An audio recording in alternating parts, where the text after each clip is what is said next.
బొత్స సత్యనారాయణని మట్టుపెట్టే ప్రయత్నం జరిగిందా? మాజీ మంత్రి, కీలక నేత, ప్రస్తుతం శాసనమండలిలో విపక్ష నేత హోదాలో ఉన్న బొత్స సత్యనారాయణ విషయంలో ఇలాంటి మాట ఎందుకు వినిపిస్తుంది? స్వయంగా ఆయనే ఎందుకు అలాంటి అభిప్రాయాన్ని వ్యక్తం చేయాల్సి వచ్చింది? విజయనగరం పైడితల్లి అమ్మవారి ఉత్సవాల సందర్భంగా ఏటా బొత్స సత్యనారాయణ ఆయన కుటుంబంతో కలిసి సిరిమానోత్సవం చూసేదానికి ప్రయత్నం చేస్తారు.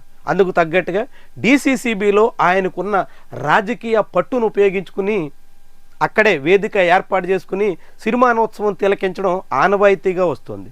30 ఏళ్లగా బొత్స దీన్నే అనుసరిస్తున్నారు. ఆయన అధికారంలో ఉన్న, విపక్షంలో ఉన్న డీసీసీబీలో తనకున్నటువంటి రాజకీయ పట్టు ద్వారా ఆయన దీన్ని కొనసాగిస్తూ వస్తున్నారు. కానీ తొలిసారిగా ఈ ఏడాది డీసీసీబీ చైర్మన్గా ఉన్న ఆయన ఒక రాజకీయ ప్రత్యర్థి కిమిడి నాగార్జున దానికి అనుమతించలేదు.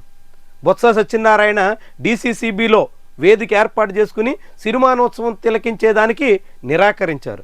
రాజకీయ అవకాశం ఇక్కడ కల్పించబోము అంటూ ఆయన దానికి నిరాకరించారు. చివరికి బొత్స సత్యనారాయణ తన కుటుంబంతో కలిసి సిరిమానోత్సవం మరో చోట తిలకించాల్సిన పరిస్థితి వచ్చింది. అయితే బొత్స సత్యనారాయణ కోసం ఏర్పాటు చేసిన వేదిక హఠాత్తుగా కూలిపోవడం అలజడి రేపింది. బొత్స సత్యనారాయణ సహా అనేక మంది ఆయన అనుచరులు, కుటుంబ సభ్యులు తీవ్రంగా సతమతం కావాల్సి వచ్చింది. సిరిమానోత్సవం కోసం వేచి చూస్తున్నటువంటి తరుణంలో హఠాత్తుగా జరిగినటువంటి ఈ పరిణామంతో బొత్స కుటుంబం కంగు తినాల్సి వచ్చింది. ఏటా తాము డీసీసీబీలో పైడితల్లి అమ్మవారి వేడుకలను తిలకించే అవకాశం తొలిసారిగా కోల్పోవలసి రావడమే కాకుండా తమ కోసం ఏర్పాటు చేసినటువంటి వేదిక కూడా అత్యంత బలహీనంగా చేసినటువంటి ఏర్పాటు మీద బొత్స సత్యనారాయణ తీవ్ర ఆగ్రహం వ్యక్తం చేస్తున్నారు. చివరికి ఆయన మీడియా ముందుకు వచ్చి అటు కలెక్టర్, ఇటు ఎస్పీ తీరుని దుయ్యబట్టారు. వేదిక కూలిన తర్వాత కూడా తగిన ఏర్పాట్లు చేయకుండా, విపక్ష నేతకు హోదాకు తగ్గట్టుగా వ్యవహరించకుండా నిర్లక్ష్యం చేశారు అన్నది ప్రధానమైనటువంటి ఆరోపణ. ఎస్పీ, కలెక్టర్ కూడా అధికార పార్టీ నేతల ఆదేశాలతో తమకు తోచినట్టుగా సాగుతున్నటువంటి వైనం మీద బొత్స మండిపడ్డారు. ఈ విషయాన్ని తీవ్రంగా ఆయన పరిగణిస్తున్నారు. ఇప్పటికే గవర్నర్కు ఫిర్యాదు చేస్తానని, తనకు జరిగినటువంటి అవమానం మీద కఠిన చర్యలు తీసుకోవాల్సి ఉంటుందని, అందుకు కారకులు ఎవరిని ఉపేక్షించేది లేదని ఆయన చెప్పుకొస్తున్నారు. దాంతో ఇది విజయనగరం జిల్లాలో రాజకీయంగా ఒక హాట్ టాపిక్గా మారుతోంది. కిమిడి నాగార్జున లాంటి యువ నాయకుడు ఒక సీనియర్ నేత పట్ల ఇలా వ్యవహరించవచ్చా అనే ప్రశ్న ఉదయిస్తోంది.